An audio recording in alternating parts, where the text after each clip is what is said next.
Start பண்ணியாச்சு recording. First question என்ன சொல்றாங்க? The magnitude of electric field due to a point charge object at a distance of 4 meter is 9 Newton per coulomb. Newton per coulomb நாட எதோட unit? Electric ஃபீல்டோட unit. So magnitude of electric field கொடுத்துட்டாங்க. என்ன சொல்லிருக்காங்க? Magnitude of electric field ஒரு point charge இருக்கு, அதனால இருக்கிற 4 மீட்டர் தள்ளி இருக்கு. Point charge object at distance of 4 metre. ஒரு ஆப்ஜெக்ட் இருக்கு, அதுல இருந்து 4 மீட்டர் தள்ளி மெஷர் பண்ணி பார்த்தீங்கன்னா எலக்ட்ரிக் ஃபீல்ட் எவ்வளோ இருக்கு? 9 நியூட்டன் per coulomb இருக்கு. From the same charged object of the electric field of magnitude 16. அப்பனா நான் எங்க டிஸ்டன்ஸ்ல இருக்கணும்னு கேட்குறேன். லாஜிக் புரியுதா? 4 மீட்டர்ல தள்ளி, அந்த ஆப்ஜெக்ட்ல இருந்து 4 மீட்டர் தள்ளி பார்க்குறப்போ எனக்கு இருக்கிற மேக்னெட்டிக் எலக்ட்ரிக் ஃபீல்டோட வேல்யூ வந்து 9 நியூட்டன் per coulombனா அந்த 4க்கு பதிலா 9க்கு பதிலா 18ன்னு வரணும், சாரி 16ன்னு வரணும். அப்போ நான் எந்த பொசிஷன்ல வச்சா எனக்கு 16 வரும் அப்படின்றதான் கொஸ்டின். ஒன்னு 4 விட கூட இருக்குமா கம்மியா இருக்குமா? 4 விட கூட இருக்கணுமா? இப்போ இங்க 4 இருக்கு, 4 விட தள்ளி போக போக எலக்ட்ரிக் ஃபீல்டோட வேல்யூ கூடுமா குறையுமா? கம்மி தானே ஆகும். இங்க 16 வரணும்ல, அப்போ பக்கத்துல வரணும், பக்கம் தானே இருக்கணும். அப்ப 6ன்ற ஆப்ஷன் ரிஜெக்ட். புரிஞ்சா லாஜிக்கு? ஸோ மீதி 3 ஆப்ஷன்ல ஏதாவது ஒன்று இருக்கலாம். 4 விட பக்கத்துல வர வரதான் எலக்ட்ரிக் ஃபீல்டு கூட இருக்கும், தள்ளி போக போக குறையதானே போகுது. ஸோ பக்கத்துல வர வர ஸோ 6ன்ற ஆப்ஷன் லாஜிக்கலி ரிஜெக்ட். ஓகே, என்ன ஃபார்முலா நமக்கு தெரியும்? எலக்ட்ரிக் ஃபீல்டுக்கு ஃபார்முலா என்னது? எலக்ட்ரிக் ஃபீல்ட் வந்து F is equal to KQ by R square. அதான் பேசிக் ஃபார்முலா. கரெக்டா? இங்க E கொடுத்துட்டாங்க, சரி. பாயிண்ட் சார்ஜ்ட்டாங்க, சரி. ஃபார்முலா F போட்டீங்கன்னா F is equal to KQ by R square. கரெக்டா? K வேல்யூ தெரியும், Q வேல்யூ தெரியாது, எவ்வளோன்னு கொடுக்கல, பட் R கொடுத்துட்டாங்க. எலக்ட்ரிக் ஃபீல்ட் சாரி, அப்போ E formula E is equal to KQ by R square. E value தெரியும், R தெரியும், K தெரியும். Q கண்டுபிடிச்சிடலாமா? அப்போ Q is equal to E R square by K. E எவ்வளோ? 9.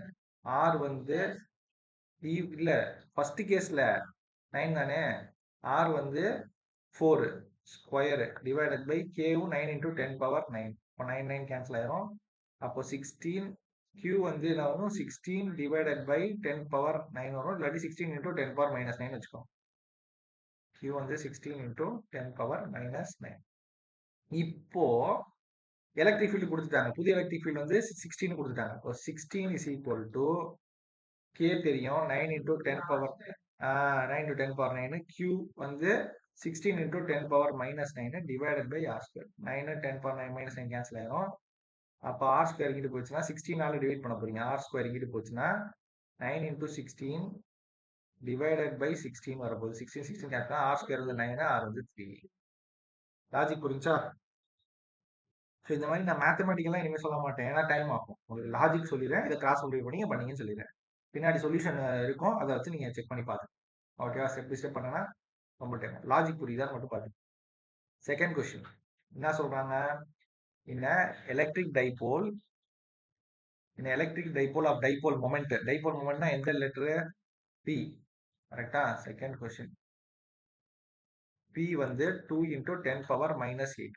கரெக்டா? electric dipole of dipole moment in a uniform electric field experiences a torque, maximum torque of, torque எவ்வளவு கொடுத்துட்டாங்க? 6 into 10 power minus 1 experience பண்ணலாம். Find the magnitude of electric field கேட்குறாங்க. டார்க்குக்கு formula என்னது? P is equal to Q into 2A. இதான் formula டைபோலுக்கு. Correct. Electric field டார்க்குக்கு ஒரு ஃபார்முலா இருக்குல்ல, டார்க் ஃபார்முலா என்னது? PE sin theta. நமக்கு இப்போ E தேவை, இதானு கேக்குறாங்க. அப்ப torque by P sin theta. Torque தெரியுமா? தெரியும் சார். P தெரியுமா? தெரியும். sin thetaக்கு பதிலா மேக்ஸிமம் தாங்க, மேக்ஸிமம் டார்கெட்டாங்க. அப்போ 90 டிகிரி sin 90 தானே? ஆமா, போட்டீங்கன்னா வரப்போகுது. கிளியரா? அடுத்து போலாமா? போனீங்கன்னா 3 to 10 % வரும், செக் பண்ணி பார்த்துக்கோங்க. மூணாவது, an isolated point charge produces an electric field at a point 3 meter away from it. The distance of the at the point at which electric field வந்து E by 4 4 மடங்கு குறைய போகுதுன்றாங்க. கிளியரா என்ன சொல்றாங்க? isolated point charges produces an electric field. E என்ற electric field produce பண்ணுதா at a point 3 metre away from it. அதுல இருந்து 3 மீட்டர் தள்ளி போய் பாத்தீங்கன்னா அது கொடுக்குற எலக்ட்ரிக் ஃபீல்டு E. ஓகேவா? the distance of the point at which electric field E by 4 E 4 மடங்கு குறைய போகுது அப்படின்னா இன்னும் தள்ளி போய் வைக்க போறாங்க. கரெக்டா? அப்போ 3 இருக்க வாய்ப்பு இல்ல, 2 இருக்க வாய்ப்பு இல்ல, ஒன்னு 4 இல்லாட்டி 6 இருக்க வாய்ப்பு இருக்கு. இப்போ மேல யூஸ் பண்ண லாஜிக்கே யூஸ் பண்ணி பாத்தீங்கன்னா ஆன்சர் வரும். அவ்வளவுதான். அதே யூஸ் பண்ணி பார்த்துட்டு நீங்க தான் சொல்லணும். Same logic. ஈக்கு பதிலாக அங்கே இ பை 4 போடுவீங்க. இங்க ஈக்கு பதிலாக 16 போட்டீங்க, அதுக்கு பதிலாக இங்க இ பை 4 போட்டு பண்ண போறீங்க. கியூ தானே கண்டுபிடிச்சோம். அந்த சமல என்ன பண்ணோமோ அதே தான். நம்ம இங்க வந்து இதுல என்ன பண்ணோம்? ஃபர்ஸ்ட் ஈக்கு பதிலாக இங்க ஈனே வச்சுக்க போறோம். அவங்க ஈக்கு பதிலாக வேல்யூ கொடுத்தாங்க, அங்க ஈக்கு பதிலாக இ, அப்புறம் கீழே இருக்கிற ஈக்கு பதிலாக இ பை 4 போட்டு கியூக்கு மேல இருக்கிற கியூ கண்டுபிடிச்சு அந்த கியூ அடுத்த சப்ஸ்டிட் பண்ணி பண்ண போறோம். Fourth one.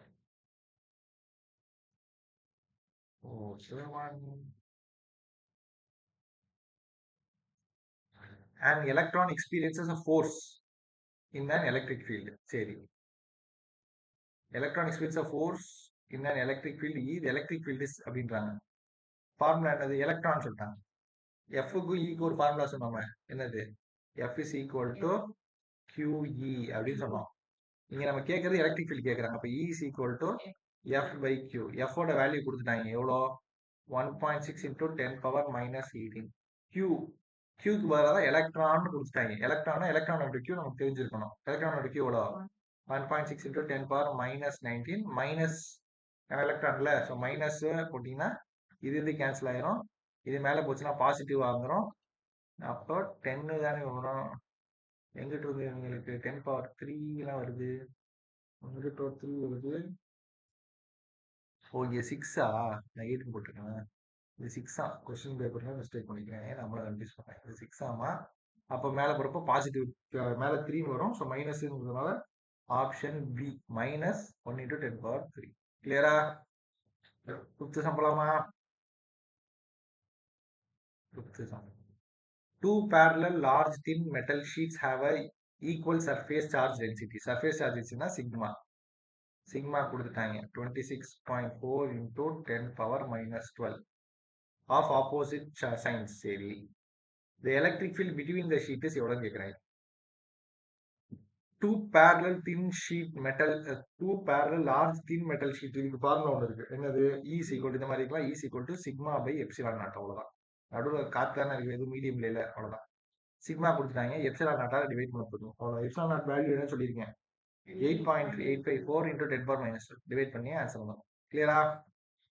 Sixth some. According to Coulomb's law, which is correct relationship of the following figure? Q1 இருக்கு, Q2 இருக்கு. நான் என்ன சொல்லியிருக்கேன்? FO12 அப்படிங்கிறது என்ன சொல்லியிருக்காங்க? இந்த மாதிரி டயக்ராம் கொடுத்துருந்தாங்க. இதோட மீனிங் என்ன? Force on 1 because of 2. எல்லாம் உள்நோக்கி வருது. அப்படின்னா அது யார் அட்ராக்ஷன் தான் இருக்குன்னு அர்த்தம். அப்போ ஒன்று பாசிட்டிவ் ஒன்று நெகட்டிவ் தான் அதோட மீனிங். கரெக்டா? அதான் அதோட meaning. So Q1 into Q2 பண்ணீங்கன்னா கிரேட்டர் தான் 0 வருமா? வராது. ஏன்னா ஒன்றும் ஈக்குவல் டு 0 இருக்கு. வருது. எங்க இருக்கு? இப்போ -3யும் +3யும் ஆட் பண்ணீங்கன்னா தான் 0. -3யும் இன்டூ +3 பண்ணீங்கன்னா என்ன வரும்? 0 வருது. -9 தானே வருது. கரெக்டா? ஸோ அப்போ என்ன மீனிங் இதோடது? Q1 into Q2 வந்து லெஸ் தேன் 0. புரிஞ்சா? மல்டிப்ளை தானே பண்ணோம். அப்போ அதனால லெஸ் தேன் 0. ஏன்னா ஒன்று பாசிட்டிவ் இன்னொன்று negative. Positive into negative answer வந்து நெகட்டிவ். 7th போவா? 2 பாயிண்ட் சார்ஜஸ் இருக்கு. +8Q and -2Q are located at distance. ஒன்று வந்து 0ன்ற பொசிஷன்ல, இன்னொன்று Lன்ற பொசிஷன்ல. The point on x-axis at which the net electric field is 0 due to the charge என்னன்னு கேட்குறாங்க. இது கிட்டத்தட்ட நம்ம பண்ண சம் அதுதான். 2 பாயிண்ட் சார்ஜ் இருக்கு. ஒன்று வந்து 8Q பாசிட்டிவ் 8Q, இன்னொன்று வந்து -2Q. லொக்கேட்டட் ஒன்று வந்து at 0ன்ற பொசிஷன் வச்சிருக்கீங்க, இன்னொன்று Lன்ற பொசிஷன் வச்சிருக்கீங்க. On the x-axis at which the net electric field 0 due to the charges அப்படின்னு கேட்குறாங்க. இப்போ இதுக்கு என்ன பண்ணுவீங்க? இதுல வர எலக்ட்ரிக் ஃபீல்டு அப்போ இங்கே the point at which the net electric field, அப்போ இடையில ஏதோ ஒரு பாயிண்ட்ல எலக்ட்ரிக் ஃபீல்ட்ல 0 இருக்க போகுது. அப்போ என்ன எடுத்துக்குவோம், மொத்த இதை வந்து எக்ஸ்ன்னு எடுத்துக்குவோம். அப்போ இதை வந்து எல் மைனஸ் எக்ஸ்ன்னு எடுத்துக்குவோம். கரெக்டா? நம்ம என்ன சொன்னோம், இந்த சைடில் வர எலக்ட்ரிக் ஃபீல்டு அந்த சைடில் இருக்கிற கேன்சல் ஆனால் தான் 0 வரும்னு சொல்லியிருக்கோம். அப்போ E is equal to KQ by R square. E1 is equal to KQ by R square. E2 is equal to KQ by R square தான் ஃபார்முலா. ஆனால் இங்கே K வேல்யூ என்னது KK தான். Q வந்து 8Q டிவைடட் பை Rக்கு பதிலாக X square. இங்கே K value K தான். Qக்கு பதிலாக -2Q, Rக்கு பதிலாக L மைனஸ் எக்ஸ் ஸ்கொயர். கரெக்டா? புரிஞ்சா? ஸோ ரெண்டு ஈக்குவலாக இருக்கணுமா? அப்போ ஈக்குவேட் பண்ணிடலாமா?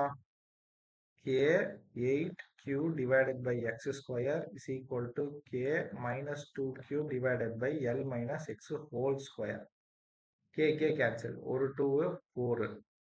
கரெக்டா? அப்போ 4Q cancel பண்ணிடலாம். அப்போ 4 is equal to 4 by X square. 4 by X square is equal to 1 by L minus X whole square. Square root on both sides எடுக்க போறீங்க. அப்போ 2 by x is equal to 1 by L minus x வரும். Cross multiply பண்ணி L is equal to வரும். சரியா? கண்டுபிடிச்சு பார்த்துக்கோங்க. 2L. இதே மாதிரி சம்பளம் நம்ம பண்ணோம். இதை வந்து 1 மார்க்ல கேட்கலாம். அவ்வளோதான். இவ்வளோ டைம் எடுத்து பண்ணணும் வழியில். 8th சம் போலாமா?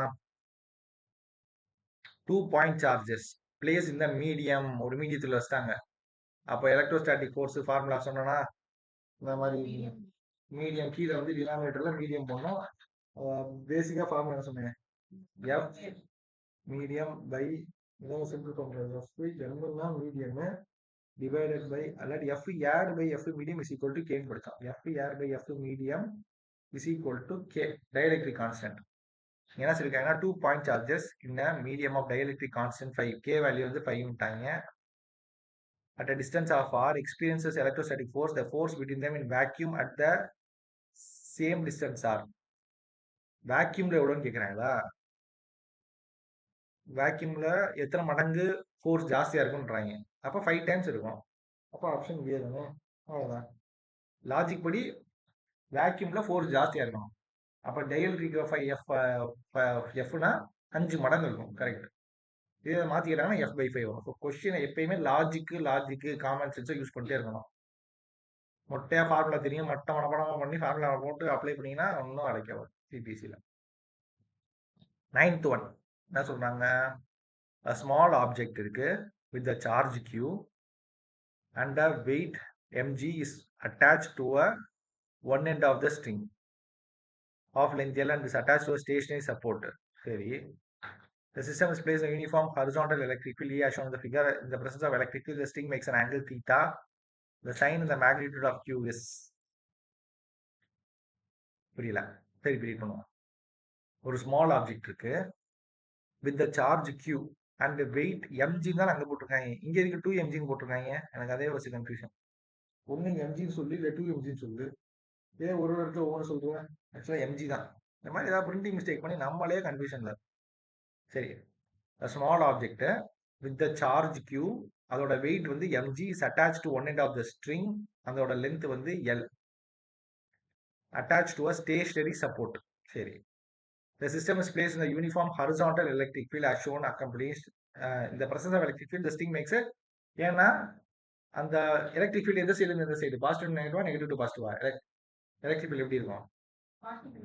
Positive to negative. பாசிட்டிவ் வந்து அவுட்வேர்டு, கரெக்டா? Negative inward. அப்போ இது இந்த சைடு நோக்கி போகுதுன்னா அப்போ வந்து அது வந்து நெகட்டிவ் சைடு நோக்கி போகுதுன்னா அது வந்து பாசிட்டிவ் சார்ஜா இருக்கும். கரெக்டா? பாசிட்டிவ் சார்ஜா இருக்கனால அட்ராக்ட் ஆகிட்டு போகுது. போறப்போ தீட்டான்ற ஆங்கிள் மேக் பண்ணுது.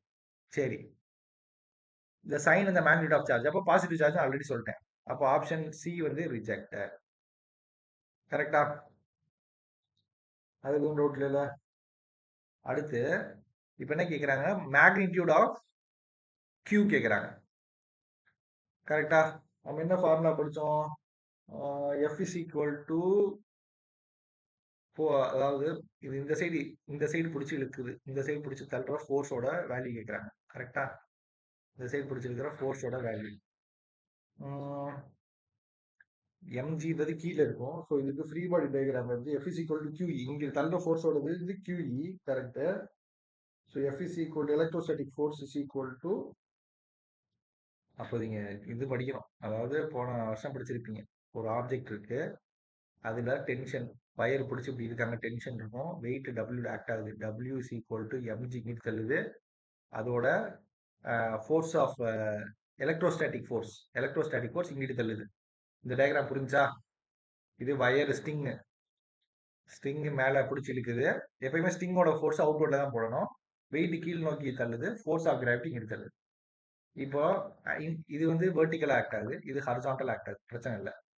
இன்க்ளைன்ட் ஆக்டர் ஸ்டிங்கை ரெண்டா பிரிக்கணும், ரிசால்வ் பண்ணணும், ஆல்ரெடி படிச்சிருக்கோம். இது it is making an angle தீட்டான்னு சொல்லியிருக்காங்க, மேலே தீட்டான்னு இருந்தாங்க, கரெக்டா? அப்போ இங்கே தீட்டானா இங்கே வந்து 90 மைனஸ் தீட்டா தானே வரும், இங்கே 90 மைனஸ் தீட்டா தான் வரும். ஓகே, அப்போ இது ஆக்சுவலாக அங்கே இந்த ஆங்கிள் தீட்டான்னு இருக்காங்க, இந்த ஆங்கிள் தீட்டானா இதுதான் தீட்டா, இதுதான் தீட்டா. அப்போ இது வந்து 90 மைனஸ் தீட்டான்னு வரும். அதை ரெண்டா ரிசால்வ் பண்ணுவீங்க, horizontal component vertical component resolve பண்ணுவீங்க. ஹரிசாண்டல் காம்பனன்ட் வந்து அதோட வேல்யூ கொடுத்துருக்காங்களா, வேல்யூ எதுவுமே கொடுக்கல, அதோட டென்ஷன் தான், டி தான். அப்போ அதோட டென்ஷன் காம்பனன்ட் இது, இதோட இந்த காம்பனன்ட் இது. நமக்கு என்ன கொஸ்டின் கேட்குறாங்க, find the sign of magnitude of Q கேட்குறாங்க. கியூ சம்மந்தப்பட்டது எந்த காம்பனன்ட், இந்த காம்பனன்ட். இது கண்டுபிடிக்கணும்னா இந்த காம்பனன்ட் தேவை. சரி, ஸோ இது வந்து டி இன்டூ ஹரிசாண்டல் காம்பனன்ட்ன்றது cos theta. So cos 90 minus theta, மேலே இது vertical component sine theta, T sine 90 minus theta. கிளியரா? So downward force upward force ஈக்குவலாக இருக்கும். அப்போ டபிள்யூ இஸ் ஈக்குவல் டு எம்ஜியும் அதுவும் ஈக்குவலாக இருக்கணும். So mg should be equal to T sine 90 minus theta. கிளியரா? அப்போ 90 மைனஸ் தீட்டானா அதுக்கு பேர் காஸ் தீட்டா.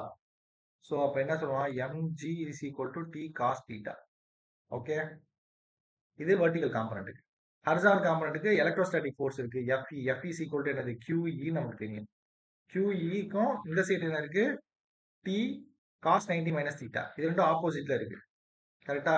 இது ரெண்டும் இப்போ மூவ் ஆகலைன்னா இப்போ பேலன்ஸ் ஆயிடுச்சுன்னு அர்த்தம். Which is QE is equal to T cos 90 minus தீட்டானா sin தீட்டான்னு போடுவோம். கிளியரா? இப்போ நமக்கு டென்ஷன் வேணும். அப்போ T is equal to mg divided by cos theta, இந்த ஃபார்முலால இருந்து, கரெக்டா?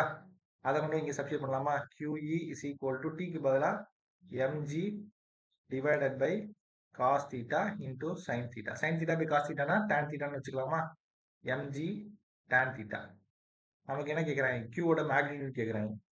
அப்போ q is equal to mg divided by e tan theta. Logic புரியுதா? இதுதான் q. ஆப்ஷன்ல இருக்கா mg by e tan theta? mg by e tan theta, option B. அண்டர்ஸ்டுடா? இந்த அளவுக்கு லாஜிக் இருக்கணும். இதை வந்து அப்படியே 2 மார்க்ல கேட்கலாம், இல்லை 3 மார்க்ல கூட கேட்கலாம். ஸோ உங்களுக்கு பேசிக்ஸ் நல்லா ஸ்ட்ராங்காக இருந்தால் தான் பண்ண முடியும், இல்லாட்டி பேர வேண்டியது ஒன்றும் பண்ண முடியும்.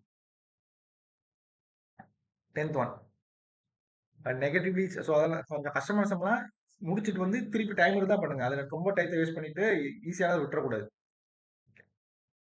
Negatively charge object X is repelled by another charge object. அப்படின்னா அது ஒய் என்னவா இருக்கணும், ரிப்பல் ஆகுது. நெகட்டிவ்லி சார்ஜ் ஆப்ஜெக்ட் இஸ் ரிப்பல்டுனா அப்போ நெகட்டிவ், ஒய் வந்து நெகட்டிவ், கரெக்டா? however object E is attracted to the object Y, Z வந்து அட்ராக்ட் ஆகுது, அப்படின்னா அது வந்து பாசிட்டிவா இருக்கும், அப்பதான் நெகட்டிவ் அட்ராக்ட் பண்ணும்.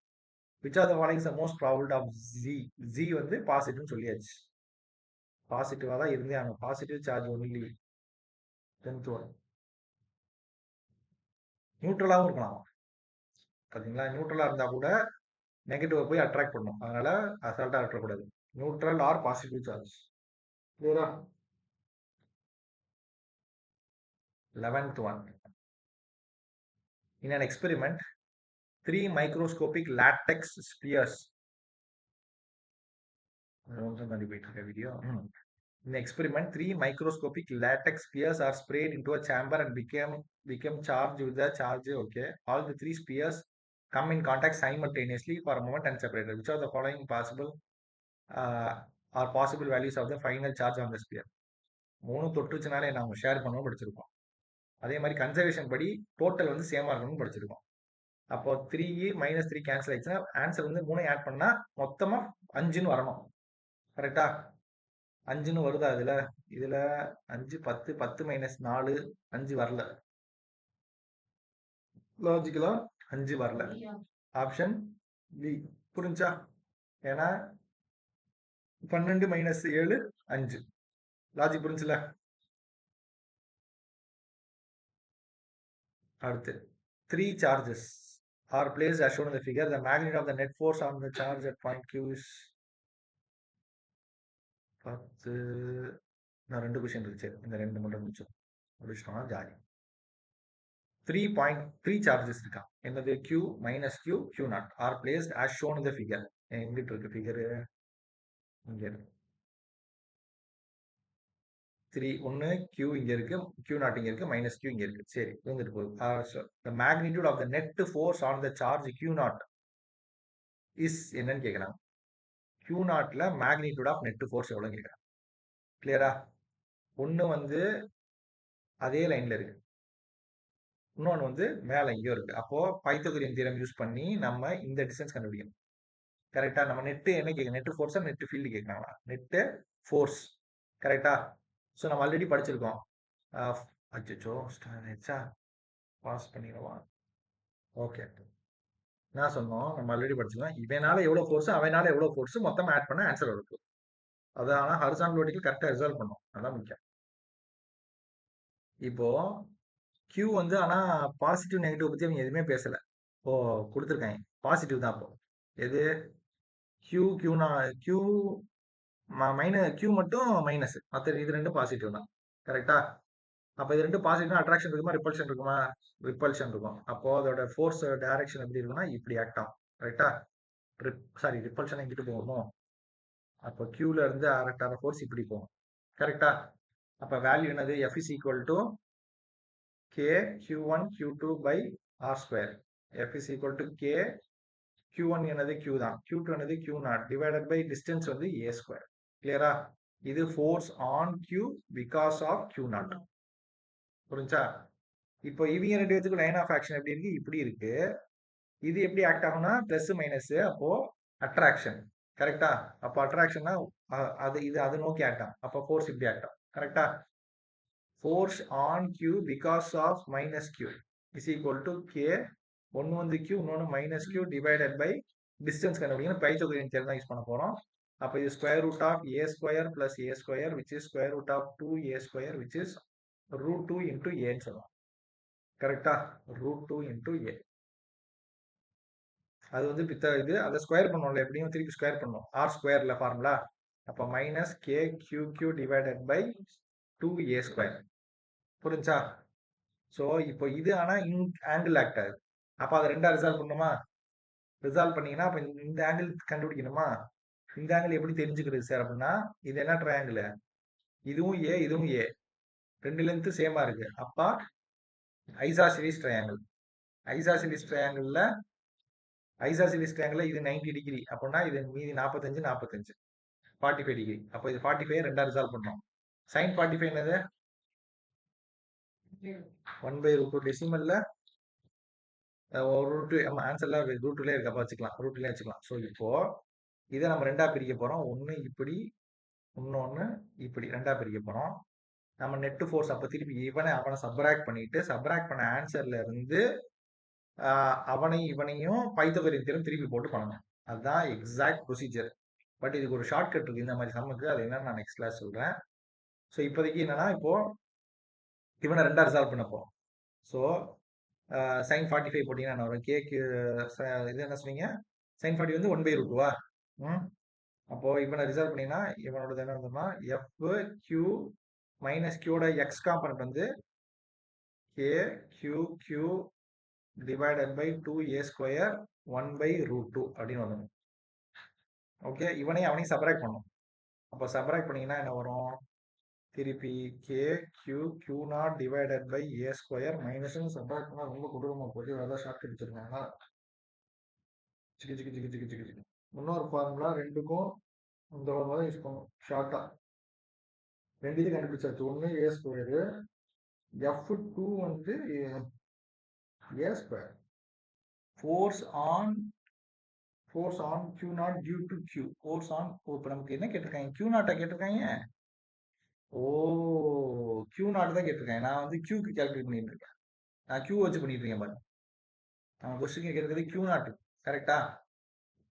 Force on q naught கேட்கறாங்கம்மா.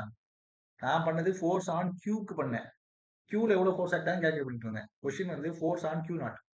q நாட்டை பொறுத்த வரைக்கும் மைனஸ் q நால ஒரு ஃபோர்ஸ் ஆக்ட் ஆகும், பிளஸ் q நால ஒரு ஃபோர்ஸ் ஆக்ட். மைனஸ் q நால ஆக்ட் ஆகிற ஃபோர்ஸ் என்னது, f q naught because of minus q is equal to k q naught q1 minus q k q not minus q divided by a square, கரெக்டா? Force on q naught because of q வந்து k q naught q divided by இதுவும் distance வந்து a square, கரெக்டா? இதுவும் a square, இதுவும் a, கரெக்டா? ஏன்னா option option B கிடையாது. ஆனா இப்ப என்னன்னா ரெண்டும் பெர்பெண்டிகுலர். இதோட ஃபோர்ஸ் எப்படி இருக்கும், டைரக்ஷன் எப்படி இருக்கும், பைத்தகோரியன் தியரம் யூஸ் பண்ணணும். ஏன்னா இதோட ஃபோர்ஸ் இப்ப வந்து இதனால இருக்கிறது ரிப்பல்ஷன் சொல்லியாச்சு. இப்படி ஆக்டர் அவங்கள யாரை கொடுத்துருந்தாங்களா, இவனால யூஸ் பண்றது அட்ராக்ஷன் சொல்லியாச்சு. அப்ப இது கண்டுபிடிச்சாச்சு, இது கண்டுபிடிச்சாச்சு. இது ரெண்டுத்துக்கும் என்ன யூஸ் பண்ணுவோம், பைத்தகோரியன் தியரம் யூஸ் பண்ணுவோம். அப்ப f1 square plus f2 square பண்றப்போ k q naught q divided by a square plus k q naught q divided by a square பண்றப்போ square root of 2k q naught q divided by a square வரும், கரெக்டா? அப்ப square root மட்டும், ஏன்னா force 90 டிகிரில இருக்குல்லம்மா, ஒன்னு மேல இருக்கு, இன்னொன்னு இப்படி இருக்குல்ல. 90 டிகிரில இருந்தாலே பைத்தகோரியன் யூஸ் பண்ணணும். அதான் இன்னைக்கு எக்ஸ்பிளைன் பண்ணல உங்களுக்கு. ரிசால்வ் பண்ணிடணும். ரிசால்வ் பண்ணிட்டு கடைசியில ஹரிசாண்டல் சப்ராக்ட் பண்ணி நெட் ஹரிசாண்டல் கண்டுபிடிச்சணும். வெர்டிகல் சப்ராக்ட் பண்ணி நெட் வெர்டிகல் கண்டுபிடிச்சணும். அந்த ஹரிசாண்டலுக்கும் வெர்டிகலுக்கும் பைத்தகோரியன் யூஸ் பண்ணதான் நெட் எந்த டைரக்ஷன் ஆக்ட் ஆகுதுன்னு கண்டுபிடிக்க முடியும். அதான் லாஜிக், ஓகேவா? ஸோ இப்போ இது கண்டுபிடிச்சா இது கண்டுபிடிச்சா ரெண்டையும் பண்ணீங்கன்னா you'll be getting square root of 2, ஆமா, square root of 2k q naught by a square. இப்போ எனக்கு என்னன்னா இது ஸ்கொயர், ஓ ஆமா, f1 square plus f2 square, square root of இதுன்னு வர்றப்போ இது 2 ஹோல் ஸ்கொயர் வரும். இந்த ஸ்கொயர் ஸ்கொயர் ரூட் கேன்சல் ஆகி 2க்கு மட்டும் இருக்கும். ஆப்ஷன் சி, சரியா? அடுத்து, an object has a charge of 1 coulomb and gains இத்தனை electrons, the net charge on the object becomes, ஆப்ஜெக்ட்ல ஆல்ரெடி 1 கூலும் சார்ஜ் இருக்கு, கெயின்ஸ் எத்தனை எலக்ட்ரான், 5 into 10 power 18. ஒரு எலக்ட்ரானோட சார்ஜ் எவ்வளோ, 1.6 into 10 power minus 19 ஒரு எலக்ட்ரானோட சார்ஜ். இத்தனை எலக்ட்ரான் ஆட் பண்றீங்க, அப்ப மல்டிப்ளை பண்ணும். மல்டிப்ளை பண்ணி வர ஆன்சர் கூட 1 ஆட் பண்ணீங்கன்னா வர ஆன்சர். அவ்வளவுதான். லாஜிக் புரிஞ்சா? இதனை மல்டிப்ளை பண்ணீங்கன்னா you will be getting 0.80 coulomb வருமா. ஆல்ரெடி 1 இருக்கு, அப்போ 1.80 அப்படின்னு போடக்கூடாது. ஏன்னா இது மைனஸ் எலக்ட்ரான் நெகட்டிவ் சார்ஜ், அப்போ இது மைனஸ்ல இருக்கும். அப்போ 1 கூட இதை மைனஸ் பண்றப்போ பிளஸ் 0.2 வரும். லாஜிக் புரியுதா? அந்த அளவுக்கு கேர்ஃபுல்லா பண்ணணும். இது எத்தனை நிமிஷம் வீடியோ?